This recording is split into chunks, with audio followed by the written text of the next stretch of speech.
All right, I think we are live on Facebook. So, hello, everybody, and welcome to our sixth episode of our DHH Hero Power Hour. And my name is Brooke Montgomery. I am a parent of three boys. My youngest is deaf. He is 6 years old. So, I am a parent myself of a deaf and hard of hearing child. And just to tell you a little bit about our DHH Hero program, we have with Kentucky Hands and Voices, we have 30 deaf adults across the state, and they have all volunteered their precious time to talk with our families and just kind of share their insight and their lived experiences, growing up as a deaf person themselves. So we think that those experiences and hearing from them are super valuable to our families, and we look forward to meeting all 30 of those DHH heroes eventually. So tonight we have a special treat. We have two of our DHH heroes, and they're actually brothers. And not only are they brothers, they're twin brothers. So if you join me in welcoming tonight, I have Jonathan and Jordan Ramser, aka Ram Jam and Deaf Batman, are their DHH hero names. So welcome, you guys. So Thank you. Yeah, I'll go ahead and start. My name is Jonathan and Ramser, and this is my name sign. And I'm older. He's the baby. I'm the big brother. And I'm Jordan. And this is my sign name. Obviously, his twin brother. I'm very excited and looking forward to the next hour and talking about our experiences and just looking forward to it. Me too. And I was going to ask who was older, so now I know. So tell me a little bit then. Both of you were you both born deaf, I guess? And a little bit about your family. Are your parents hearing deaf, your siblings? Tell me a little bit about what it was like, growing up.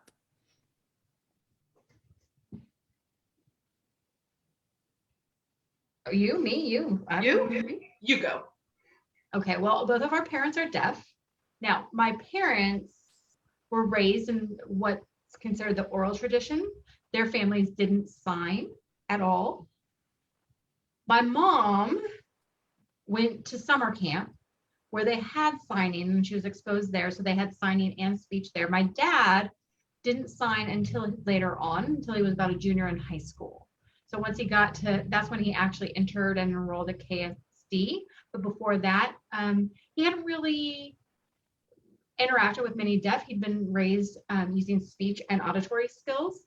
And then he got to KSD, and for 2 years, he started learning sign language there, but was very rusty, but then started to use that as his primary language. For my mom, she graduated from Seneca High School.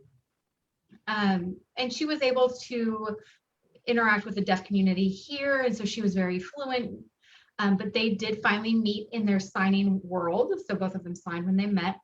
I do have brothers and sisters. One is a coda. My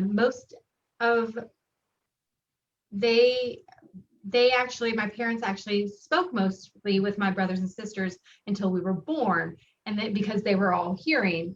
And so they spoke and used their oral skills, but then once we were born, we started signing, and we all sign now. So my dad graduated from the deaf school at the Kentucky School for the Deaf, and we actually went through our entire elementary and secondary school time at KSD. So in 92, what was it? 92, 96? It was 92, 96. Okay, so in 1992, from 92 to 96, we actually did go through an oral program, but we weren't very happy there. And so at that point, we decided to move to the deaf school. So in 97, probably the fall of 97 is when we started at the deaf school, and then we graduated in 2010. But let me back up just a little bit. Like before we went into KSD, we were at the Louisville Deaf Oral School, and we had a teacher. Our first teacher was Miss Lindsay. and this was her name sign. And when she found out that we were deaf and couldn't speak at all, we were not able to produce audible English, she decided, this may not work. And so she started to offer different suggestions to our parents, like KSD. And my parents were like, well, I don't know. I mean, they felt a little conflicted because they lived here in Louisville, Kentucky, and to send their kid an hour and a half away to Danville, they weren't so certain, but they were willing to go ahead and put us into KSD in Danville in the fall of '97. And man, we just were like, oh, look at all these other people just like us. And we felt like we fit in. And then, I mean, even just looking back, on my time there, I'm really grateful that our parents sent us there. I mean, from 96 until we graduated. So yeah. And it was just complete access, and the ability to communicate was just amazing. Yeah, very cool. You all covered most of the things I was thinking about asking. So I was going to ask about school, which was KSD. Yeah, so I guess I'll jump down then and talk about just being a DHH hero. Like, what interests you about that? Why do you want to be a DHH hero and serve these families? Because it is a volunteer program. So what makes you want to be involved with that?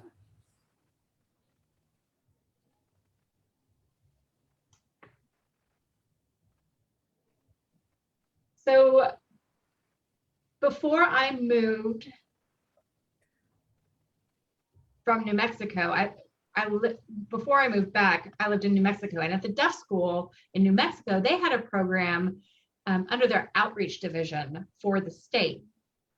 And I had the opportunity to meet parents and families and kids throughout the state. It was a very rich experience.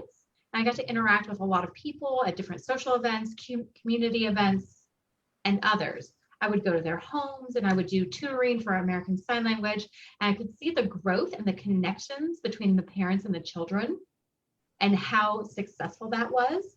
And so I did that for approximately 2 years and taught ASL community classes at the same time. To see the parents and the children and at the community classes as well as in their homes was a phenomenal experience for me. And for the DHH Hero program here, I thought I could bring my experiences here from there and see, how it works, because parents oftentimes react when children are born and they realize they're deaf. They don't know how to react. And so I can share my experience and share our experience and help them develop this new journey for them and their families. And so I was really interested in spending that time in using my experiences to do that. For me, I know that you had contacted me about 2-3 years ago, Brooke, and I remember that I at that time was like into some baseball at the Louisville Slugger, or down at the baseball field there, and I was just like, well, of course, this is normal for us. And I was signing the national anthem, and then it was like the kids wanted to see, oh, look, there's the deaf guy signing the anthem. And it was an amazing experience to actually see some of the children kind of look up and be like, oh, you're the first deaf adult that I've seen. I don't have to be afraid of you. You're healthy. You're a grown up. And that I was like, of course I want to be able to help them figure out, what's going on and encourage them and, know that they can have a future and that it's open if they want to do anything. If they want to go to college, if they want to work, if they want whatever they want to do, I want to make sure that they know that they have that option, because here I am doing it. And, it's just like with any other kid, you want whatever they can do. And there's already, love in these kids. So let's nurture that and bring it along. And if they can speak, that's great. If they can use sign language, that's great. They just need to have that language, and then we can all, go from there and make it a lot stronger. So I saw those connections and really enjoyed seeing those relationships that day. So just from that, I've wanted to be involved. Yeah. And funny story about that, Jonathan. Jonathan has done the national anthem for us at 2 of our BATS games for our home run for hearing loss. But my son, he's 6 now. I think he was probably about 4. You signed one of your trading cards for him. And just the other day, he was walking around the house showing it to me again. So it's, the impact that you guys are making on these kids and these families, it's definitely it's definitely does not go unnoticed for sure. So, um, why the names that you picked? So Ram Jam and Deaf Batman. If y'all want to kind of tell me why you picked those superhero names. Well, really, it's been, let's see, what, 2012? That was the time that I had the goal for myself. I was just completely into the world, different, I was younger. I was like 21, and I'd been interested in wrestling. And so I was like, okay, let's get in on this. So I went to the Ohio Valley Wrestling group and went in and started watching some of the, matches. And then I was like, oh, wow. And then I met Mitchell Mays.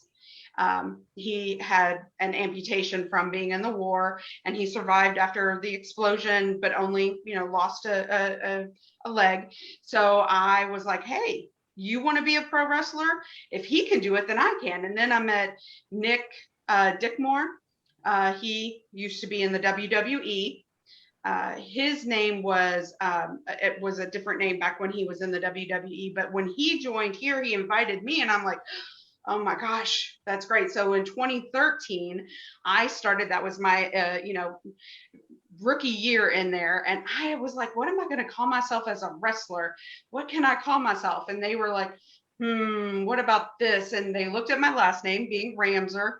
All right, okay. And so he looked at me, he was like, you're going to be Ram Jam. And I'm like, oh man, actually, you know what?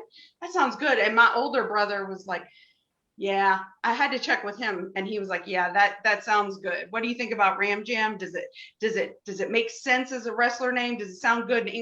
And he was like, oh gosh, that would be great for like music, for your opening music when you're making your debut, going into in for your match. So that became Ram Jam. And I think apparently like in the 1970s, there was a song that was really popular, and it was Ram Jam. And he's like, that's going to be the music that you're going to do. It was the song called Black Betty. And so I was like, oh, that's awesome. That's going to be the music that I walk out on. And that's the name that I chose, Ram Jam. So when I got offered this, I figured I would keep the same name. So you asked me why Deaf Batman. And I don't know if you've actually watched any of my YouTube videos that I've made. First of all, I just want to, I moved back from New Mexico, and I was in New Mexico for 5 years. And I was working with the ASL Service Corps and going to a variety of different schools. And it just happened that I went to one particular school, and the kids, I'd probably say, were like 3rd or 4th grade. And there were 1 or 2 deaf students at that school. And I was teaching some ASL, and we were moving along through the lesson. And at that moment, I decided, I really wanted to create something. And growing up, I loved watching Batman. And that was like my favorite comic growing up.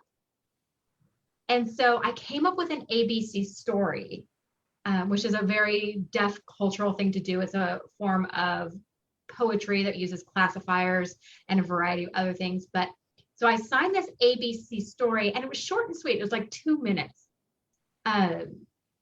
And I didn't really worry so much about quality. I didn't really care, but I did it. I had this long, scraggly beard and like this hair over the top, but I didn't care. So I just went ahead and recorded myself.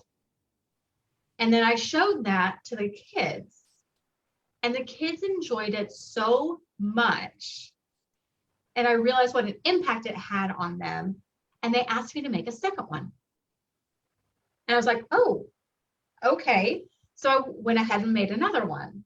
And then that just kind of flowed into a thing that I've been keeping up with. I've been doing that now for 7 years. I've been Deaf Batman.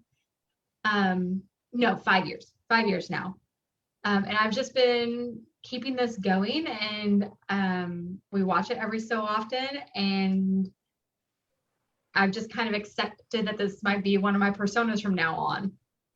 But the funny part is like, but where's his mask? Where's his Batman mask? People ask, they're like, why don't you have a mask? Why don't you have a mask?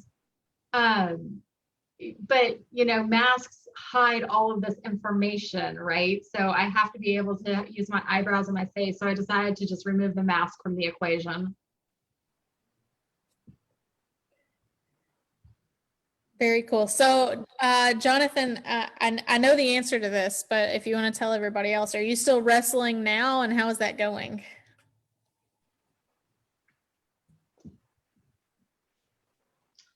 Yes, I am still wrestling. I went back this past January. It had been a while since I had wrestled, so I went back into practice first. You know, it's important to train up for that kind of thing because I'd been out for a couple of years, and then the pandemic hit and such. So then I found out we were going to have another baby, so I focused on my family back, you know, a couple of years ago. Okay, I'm going to get back into wrestling, and then the pandemic hit. So it was like, oh goodness. So altogether, I think I was out for almost 5 years of no wrestling, but I was determined to get back into it. So I started conditioning and training and got a lot better, made some contacts in the community again, booked a couple of matches, and doing pretty good. I mean, I think I actually improved, won several challenges, and then just a couple of weeks ago, I won a championship. Got second place in one, and then, you know, I just want to keep doing more. I'm fueled. I'm ready for it. I mean, of course, you got to take it a little slow because just the things that are going on. So it kind of ebbs and flows, but I am working hard on it. I'm keeping my body in shape. I'm keeping my conditioning up, but I'm getting bookings, and I'm able to do some matches here and there. Yeah. You got to get him swole. That's funny. So do you, so if somebody wants to watch you, is there a way to watch you online? Can you share that information with us so we can share with families, or is there a way to do that? And the same for Deaf Batman, to be able to share. So for some organizations that are out there, some of them don't have live streaming. It's very difficult to provide that. But so sometimes I will go and I will record for him, as long as, you know, we get confirmation from the people who are there. The other thing is it's kind of important to have interpreters for the announcements. And that's been a huge struggle and something that's been a big challenge on how to get his announcements out.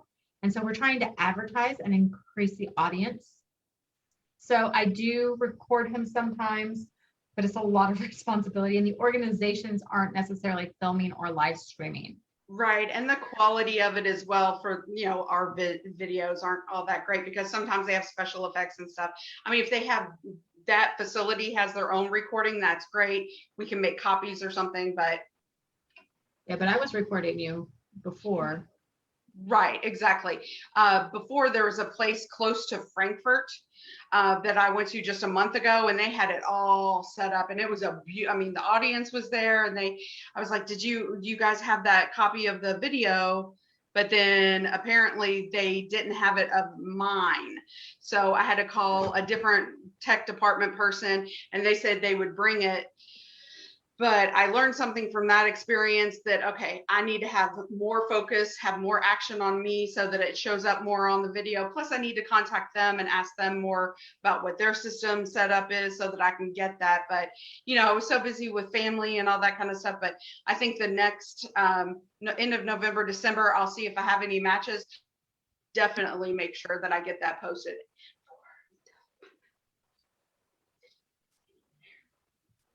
Oh, this is better. I'm sorry. Could you ask the question again?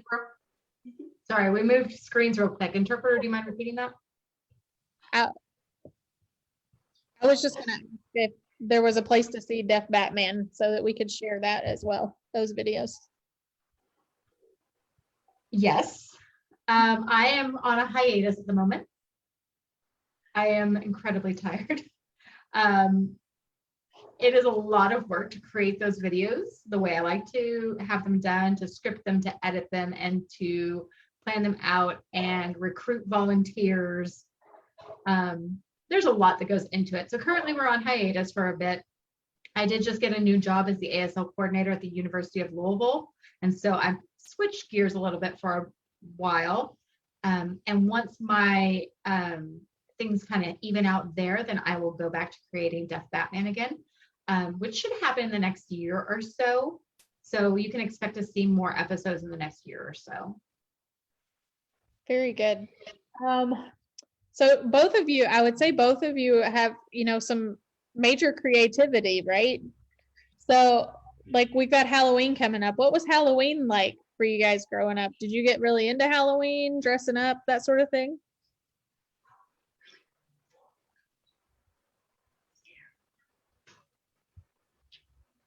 No. Oh man. Oh, well, let's see. I have had a variety of different costumes over the years. 2-3 years straight, I was Michael Myers with the white mask. So they just came out with a new Halloween movie, Halloween Kills. I haven't watched it, so no spoilers. No spoilers, nobody. So I love dressing up for Halloween, and I always have. Me, I do love wearing different costumes and dressing up different ways. I'd say maybe 2 or 3 years ago, I can't remember, I was Mr. Mime for Halloween, and I just loved playing it up and, pantomiming, because of course, being deaf, I already kind of have that in me to use my body and use space around me to make things happen and come to life. So I really enjoyed that one. And I also did the ugly vampire, like I was all shriveled up from the movies or something. So I pick up different things.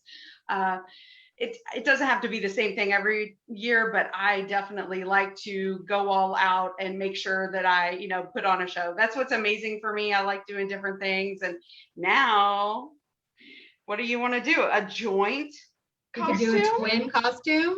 Maybe dress the same. You're back in the same state for the first time in a while, so I think a matching costume is in order. Let's see. I think last year it was really last minute. I didn't really plan ahead. Like usually it takes like 3 days or 3 weeks to plan a costume, but I don't have any ideas. I think it's going to be a last minute kind of thing. I'm just going to dress up in whatever I've got. So as time draws nearer, I will see what ends up sparking my interest. Well, of course, with me, my wife and I, we always kind of brainstorm together on what we want to do. Like I might, go as Pokemon Go characters. And then my daughter, oh my gosh, she was the cutest pickle last year. She had this great pickle costume, and we were carrying her around. Everybody thought it was the greatest thing, but I don't know if I really can commit to do something else. I don't know. We'll see what happens. Yeah. We'll see what the wife says. So speaking of family, Jonathan, tell me a little bit about your family. So I know your wife, and your wife is deaf as well. So tell me a little bit about that. And then your kids, or your little girls, are they hearing? Are they deaf? And how is that dynamic?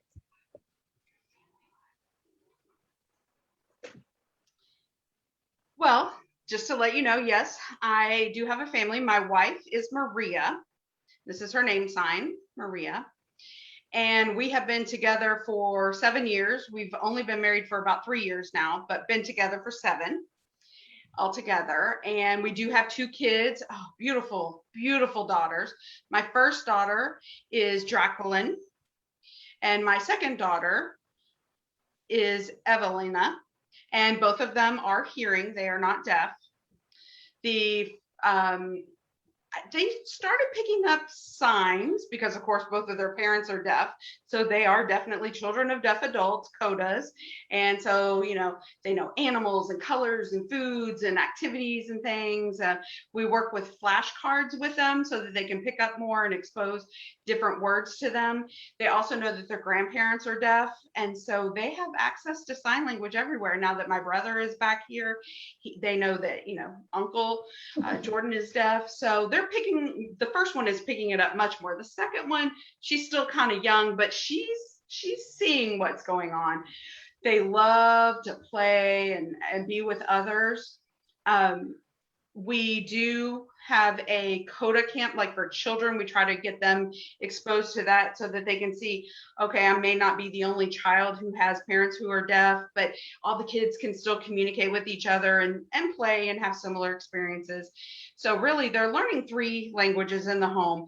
They're learning ASL, they're learning English and then also Spanish, because Maria's parents speak Spanish. So they also picked that up from their maternal grandparents. So these girls are going to be smart already, having 3 languages before they're 5. So we're just encouraging them to keep it up, and we're teaching them everything we possibly can, exposing them to as much as we can. I mean, even if they know that, we can't hear what they're saying, they then, reverse from English and go into a sign language mode. And then with another family member, they may have to go from the sign language mode to spoken Spanish, and they know how to do it. They've picked up how, they have to negotiate the communication, but they're doing great and they love it.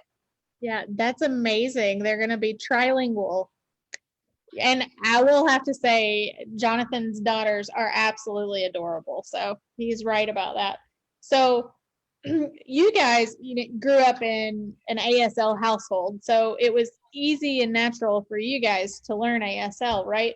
But what, we know that 95% of our deaf and hard of hearing children are born to hearing parents.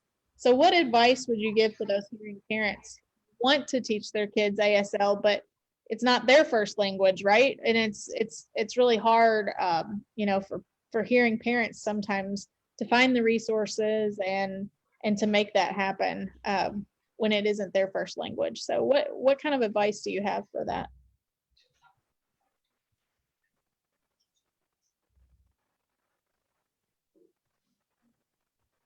So I think one of the important things to remember is that when you do have a deaf child with your family and your friends or in the community, it's really important to look for ASL classes. And I don't see much as far as community classes in the Louisville area. And that would be something that I would want to set up in this area, to provide more resources for parents who are learning ASL. So that's one thing that is really important. The other thing, is to remember that KSD is a resource for you. We also have the Louisville Oral School that is still a functional and good school. And to keep an open mind. Sometimes parents are afraid and they try to keep their child with what they know, but it's okay to let them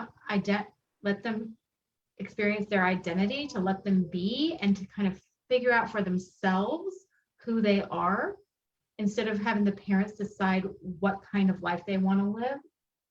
I mean, there's a lot of doors that can be open for deaf children. And so do your research. Ask the doctor, of course, but that's just one answer. After you've gone to an audiologist and you find out that your child is deaf, it is okay to experiment, to research, and to contact other individuals. And maybe I'm wrong, but we have about 600, 700 kids who are deaf. But the question is, where are they, right? So here in Louisville, we do have a deaf community. And we will be having events that will be advertised. Of course, because of the coronavirus, everything's kind of been on hold for a while. But now that I'm back, I want to really increase that and grow that part of our community again. And parents can find those events, and you're welcome to go to those events. One of my biggest things that I like to encourage people to do is to go to events. It can actually change your life. You don't know until you go. And the big point that I just want to re-emphasize is to keep an open mind and an open heart, and to be there for your kid. They are on a journey. It is their life, and they're the ones that are going to have to live it. I agree. Yeah, no, I think that's great advice. I think I think there are several things, you talk about going to deaf events, and I think that's a great way to get involved. But I also know from experience how scary that can be, in the first time you ever do that. So what would you tell a parent who, first time going to something like this? Like, they don't know much ASL. How should they approach, and how should they, start a conversation and get involved?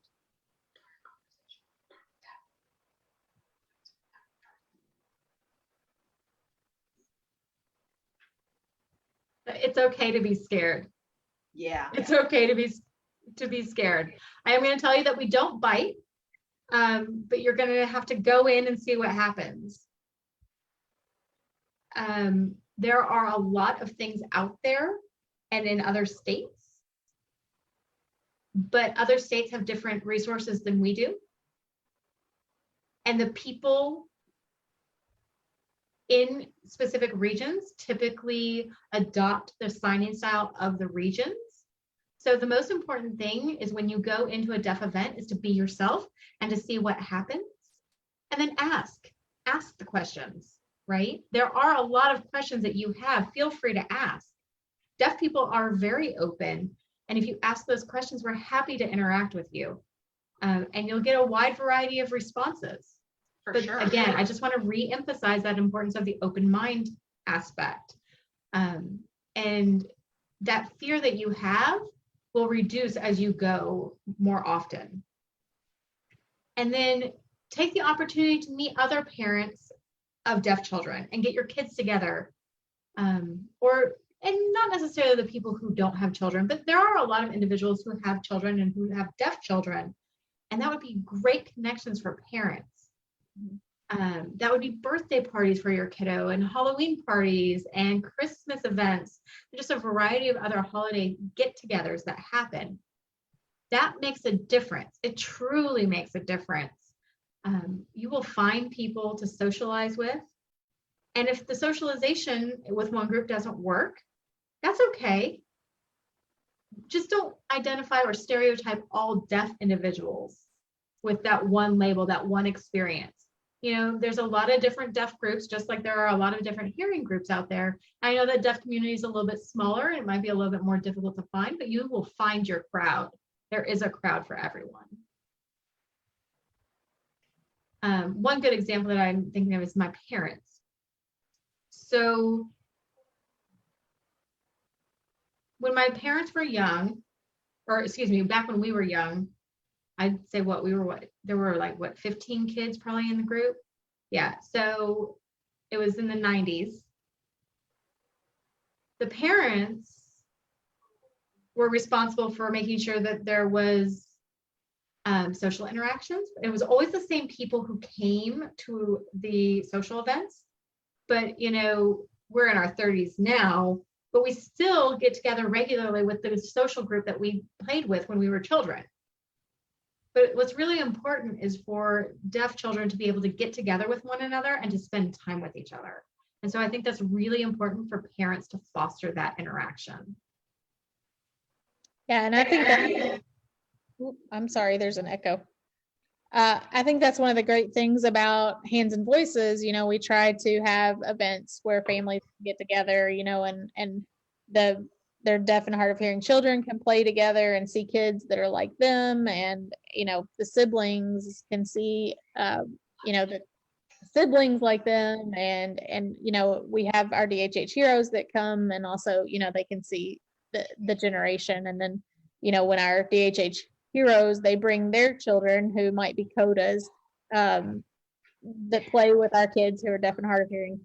I think it's just it's beautiful to see everybody together, and it's a wonderful thing. So what else do I have?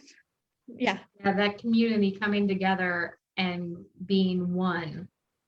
I was involved with Hands and Voices in New Mexico and was able to do a lot of different events, and I really enjoyed that. I'm looking forward to that here.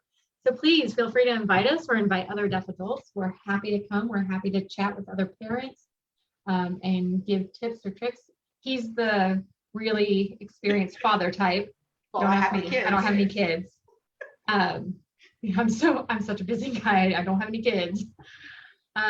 But so we can give you that kind of feedback, that kind of advice, but it's really important to make that community. And I know that COVID-19 has been an issue, but I'm hoping that will resume in the near future. Right. I'm hoping 2022 will have a lot more events. We'll have, less of the illnesses going around, and then we can get the kids back out and together, and us as adults get back together as well, and see how other kids are doing, and get us all back together on the same page and enjoy each time with each other. And then, we can talk with each other, we can just support each other, but just get back together, because I know there are some people who can sign really well, some people who may not, but once we start socializing and we get to and start talking, I think that will really come together, and we'll make great memories. It's really, I love seeing the kids have fun, and then, remembering back to our time, there are so many things I will never forget. So you're talking about, getting back together in person. So tell me, Jonathan, I feel like I've lost every bit of signing ability that I had by only being on Zoom and not being in person. So what advice do you have with that? Like, is it going to come back, or have I lost it forever?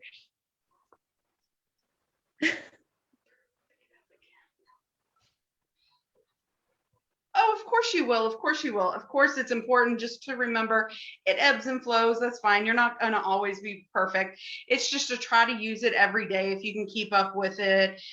There's no real wrong or right, but if you can try, even when you're just talking about cleaning or driving, or just kind of put it in there and get the feedback. That way your son still has, that exposure as well, and he's seeing some of it every day, and then you're using some of it every day. It'll come back to you once you get back in person. That's normal for that to happen. Just one tip of advice, ASL Connect is a resource under Gallaudet. It is free and it is a great opportunity to practice. So make a note of that. ASL Connect is free. It's got different animals and different colors and a variety of other things that you can do to review vocabulary, and it is 100% free. So I just want to throw that out there. I've had individuals come to me who are hearing but want to sign or communicate with a family member or somebody else. And my recommendation is always ASL Connect. And so I just want to give that to you as well. It's just an awesome opportunity, awesome tool for you to be able to review. It's phenomenal quality, deaf signers, deaf language models.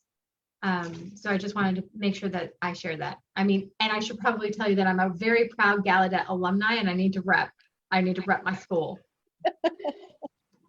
Yes, Gallaudet has some amazing resources for sure. And I actually got the opportunity to visit Gallaudet right before COVID, in September before COVID. And that was an amazing experience, and really eye-opening experience to be on a campus where I'm the minority as a hearing person, right? So when I went on a tour of Gallaudet, they asked if anybody needed interpreters, right? So I'm the one that needed an interpreter at Gallaudet.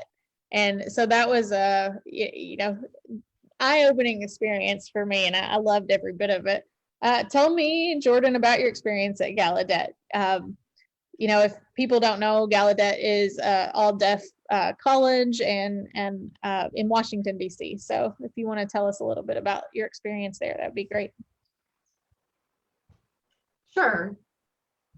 So Gallaudet is a deaf university, but it doesn't mean that it's only deaf students there. We did have some hard of hearing students, and you'll notice there are more hard of hearing students coming, or more people coming from a mainstream education. Maybe they don't know any sign, but at Gallaudet, we provide ASL classes and screening, a specific placement exam called the ASL PI, and it assigns specific levels and develops ASL skills. I have a few friends that I knew in 2010, and they didn't sign at all. And then if you look at them today, they are fluent and amazing signers in their professional lives. And it's only 2021.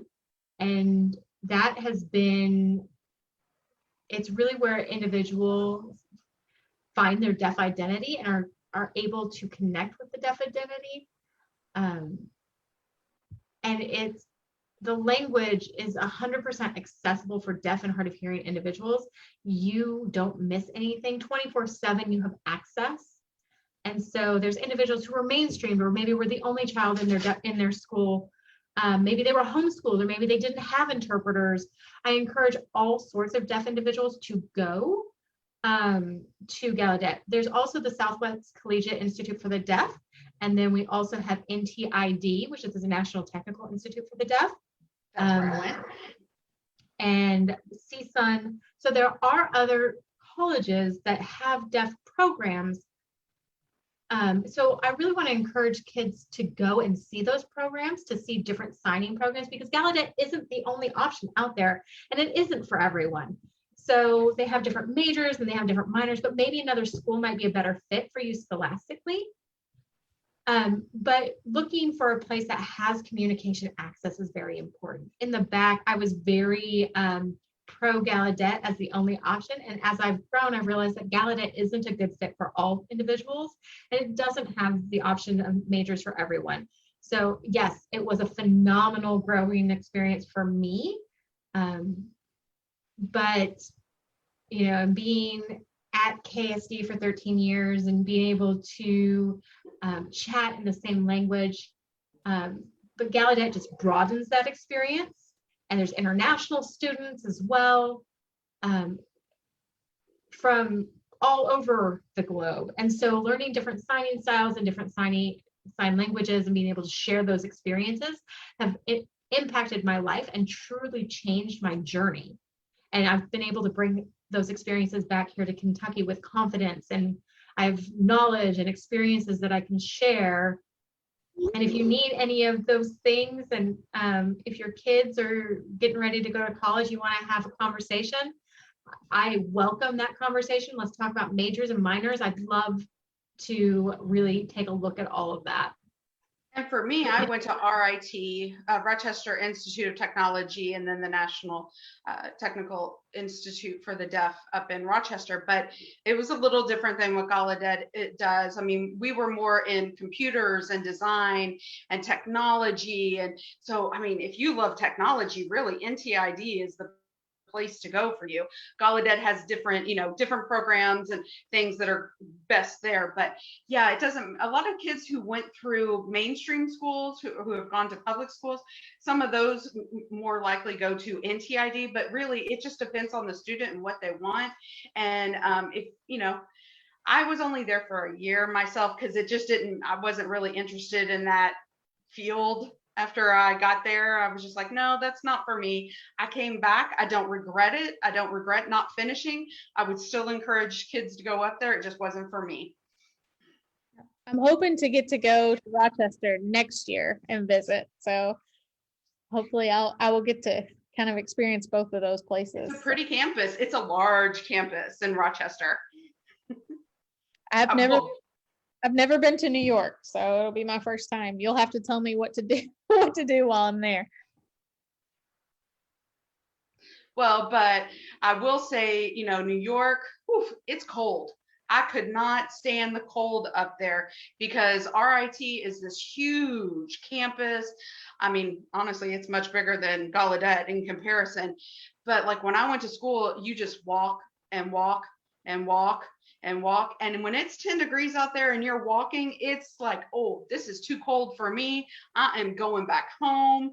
30 degrees is nothing here. When you go up there, you freeze. I just did not, expect that. Down here we have, humidity, so it makes it a little bit different than what you experience up there. And I just can't stand that much cold.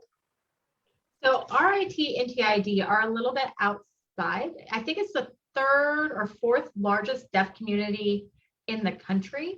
I think it's the fourth. So there are phenomenal social opportunities there as well. You can meet some wonderful people there. Sure. Gallaudet is one. Austin is number 2, I believe. And Gallaudet's 3, and 4 is Rochester. So I've been several times while he was a student, especially. And then he graduated, or left rather, and I took it upon myself to go visit. And Rochester is a great town. So I recommend you go check it out, and not just visit one place, but definitely explore, see what kind of deaf events are there, and take advantage of that. Sure. So what other hobbies do you have? You've said you've been to several places, Jordan. Do you like to travel? What other things are you into, both of you?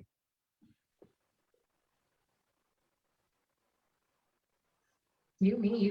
Who do you want? Who? I like All everything. right. Well, so I like to travel. Wait, okay. Sorry, I had a message pop up. So at Gallaudet, I didn't travel a whole lot, but I did a lot of socializing and had the opportunity to go places that I'd never been before, and kind of opened my wings while I was at Gallaudet because I didn't travel before that, and I learned that I love it.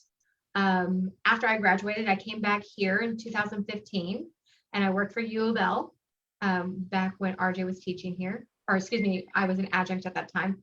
And at that time, I decided I needed to travel more. I needed to experience more because I felt very limited in my own personal journey. So I decided to go ahead and do that. So I moved at that point to New Mexico. And I have traveled the West. And honestly, the Western part of the country, the weather, the people, the mountains, everything, I took it upon myself to travel for about 5 years. And then I felt like I had done what I wanted to do, and I came back here. I am involved with Brazilian Jiu-Jitsu. So I also wrestle. And I'm working with 4 different teachers currently. The first teacher is named Chris Griffin. And he works at Fight Factory. So I train under him. And actually in 2015, he was also my first teacher. But I didn't go regularly. I was very young, and I was doing my thing. So I'd gone 2 or 3 times, and then I decided to move to New Mexico, and of course stopped attending Fight Factory. But when I was there, I was in Roswell, famous for the UFO crashes. So Chris Griffin actually set up a Brazilian Jiu-Jitsu place there. Excuse me, the interpreter is just going to back up for a second. So I was searching for a Brazilian Jiu-Jitsu place there. And so I was searching and I found one in Roswell. And then I had my second teacher. When I found the gym, the actual coach that I trained under was actually from Kentucky. So even though I found a new BJJ gym, the person was from Kentucky. And I was much more committed, and I was able to train appropriately. And that has been my primary hobby since that time. So that's what I do. I also still play basketball, but much less than I used to. I'm old and I've got some achy bones, and running like that just doesn't do it for me. I'm like, no. Sit and just stand. And then I also love movies. So I do my acting in the Jordan Ramser show. So that would be considered my 4th or 5th hobby. But that's what I've been doing for the last few years. Very cool. And for me, I would say that my hobbies would be just anything. I love traveling. I love being with my family. I mean, of course, that's important, but I just like enjoying myself.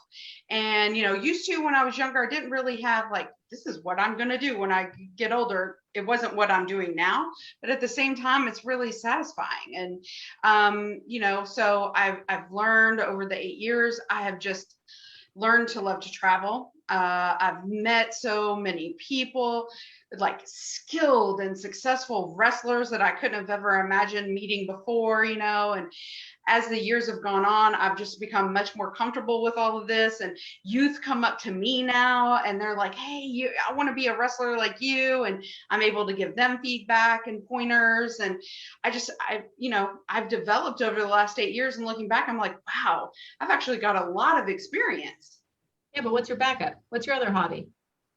Well, I kind of like doing drama, acting and stuff like that. Just like with the Jordan Ramser show. I mean, that's his favorite, but in the future, I was involved before you were. I mean, I'm kind of like a screwball kind of thing. We did all the dressing up and making different shows together. But it's funny because that's where my daughter was, my first daughter, when she was born, it was just like, oh my gosh, what, you were off. It was December when she was born, and you were Yeah, no, that was summer, right? right. And so I was like, oh my gosh, what are you going to do? And then you came, you planned and planned and planned. And then the baby was born once you were planning to come. And it was just like, oh my gosh, I had nothing ready.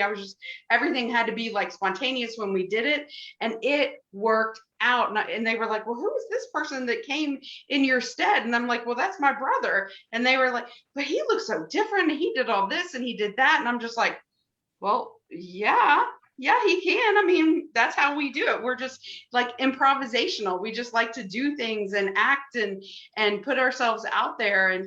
And I'm hoping, when my daughters get older and stuff, and when the time is right, maybe we can go back out and do some more of that improvisation. I told them 4 hobbies. Don't you have a third? No, mine are plain and simple.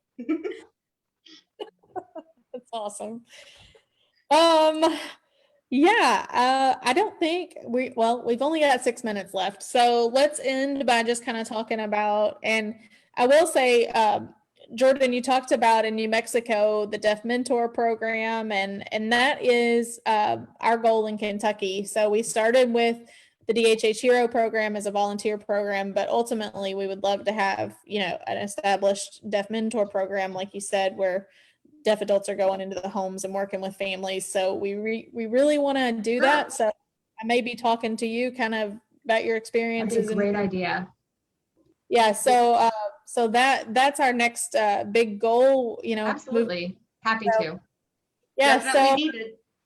Yes, it is definitely needed. We find a lot of times, with Hands and Voices, we support families all across the board of communication mode, and what works for the family or what works for the child is what makes the choice right. So, but we find a lot of times families will come to us and say, we want to learn sign language, but we don't know where to start or don't know how, or it's overwhelming for whatever reason. So the resources sometimes are just lacking, especially in different parts of the state. And so that's always a big hurdle. And a lot of times it's just easier access to do other things. So that's one thing, we just think at Hands and Voices, the experiences of all deaf adults and all the different experiences are so hugely important. So I just want to end kind of asking, and we've kind of already hit on it, but just what advice would you give to families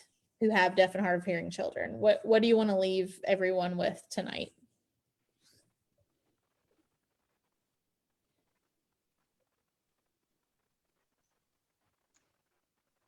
Well, I feel like we might have answered this a little bit earlier.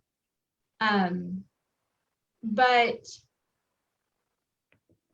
like for the DHH program or the Deaf Mentor program, I think that being a goal of the program to get that established is really important. And I think it's really critical so that we can address and provide resources to the families that are in the state, rather than there being a lack of those resources, because we do have resources in Louisville. I'm not as familiar with what's in the rest of the state, but I do know we have resources here. And I would definitely encourage parents to go to the deaf school and see if that would be a good fit, to see if their child would see if that would be a good choice for their child. Also, communication access is super important, so making sure the child has interpreters in their classroom. And then, parents, get connected with other parents. So for example, Jonathan's a parent. Find people that have deaf children. Find those connections that are out there and expand your pool of social interactions for your child so that your child can grow. In the past, KSD had program classes, but they were only in Danville. So everyone had to go to Danville. They weren't very large, but they did have a number of people who went to things here or who would go. And so that community expanded. And at the time, we didn't have anything here. But it's really the parents' responsibility to get involved and get invested in the kids' success. And so setting up local things, oftentimes you're going to have to experiment with what's working for specific communities and work together to set things up that will be successful for your children. But if you build it, they will come. Yeah, and I do think that it depends on the areas in the state. Some, Western versus Eastern, Northern, there are different needs. And Hands and Voices, you do travel, right? You're not just in Louisville, you're in other areas. And so maybe being that resource or for a family that's out there and being that saving connection for that family and bringing them in and increasing their awareness. I don't know, what questions do you guys have? No, I mean, I think that's great. What about you, Jonathan? Do you have any advice? And by the way, your wife is watching tonight. If you want to throw out a compliment or say something nice to Maria while you're on here. Well, I know she's probably busy. I let her know, you can watch. It's on Facebook, but I didn't know if she was busy or not. So I know she's got, mother-in-law maybe with her or what have you. But yeah, for me, my advice would be that, of course, a little bit of fear is normal. It's natural to have that apprehension, but definitely go out there and try to communicate and learn with other people. Hands and Voices is just one, program, but there are other things in different areas and regions of the state. Take advantage of that. Of course, I know mainly the Louisville area. I'd be happy to help you with anything you need if you need to find something in a different area. Me as a father, I know things that I do, and I would love to get together with other fathers and chat and do things like that. So I'm just looking forward to the future and see what happens after this is over. You want to take the responsibility on for hosting? Well, no, I'm not saying that. We can all do it together, but I'm just saying we need to be together and support each other in this. Yeah, I'm really looking forward to being back together in person. So we've been able to do a couple of events, but everything kind of shut back down again. So one of these days, but I guess that's all the time that we have for tonight. So I just want to tell you guys thanks so much for talking to me tonight and just kind of imparting your wisdom onto me and to all the other families that are watching. And we will be back on we will be back next month, November 16th from 7:30 to 8:30 for episode 7 of the Power Hour with 2 new DHH heroes. So look forward to seeing everybody again then. Thank you. Look forward to it. Bye. Thank you. Thank you for inviting us this evening.